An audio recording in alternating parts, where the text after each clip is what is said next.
simt și eu înstrăinesc. Iau telefonul lângă mine și n-am ce număr să formez. Trăiesc fără speranță drama, că neamul meu acum e frânt. Mi-e dor de tata și de mama, dar nu au număr la mormânt. Mi-e dor de tata și de mama, dar nu au număr la mormânt. Cine are părinți pe pământ, nu în gând, mai aude și-n somn glasul lumii plângând, că am fost, că n-am fost, sau că suntem cu minți. Astăzi îmbătrânim de dor de părinți. De convorbiri cu ei sunt gata și în necunoscut mă zbat. Îi sun pe mama și pe tata, dar crucea sună ocupat. Au numere secrete parcă și aparatul n-are ton. Deodată aflu și tresar că nici moartea n-are telefon. Deodată aflu și tresar că nici moartea n-are telefon. Pot să fiu omul bun, fiul plin de virtuți, tot n-am unde să-i sun pe părinții pierduți.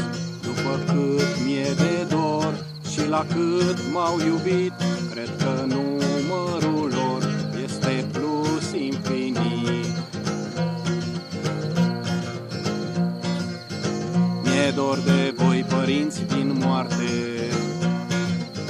cu lacrimi vine vă cuvânt, și uit că ați plecat departe și n-aveți roaming sub pământ.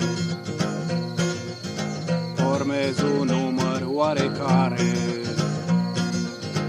întreb precipitat de voi, dar știu că mort e cel ce moare și nu revine din mormânt.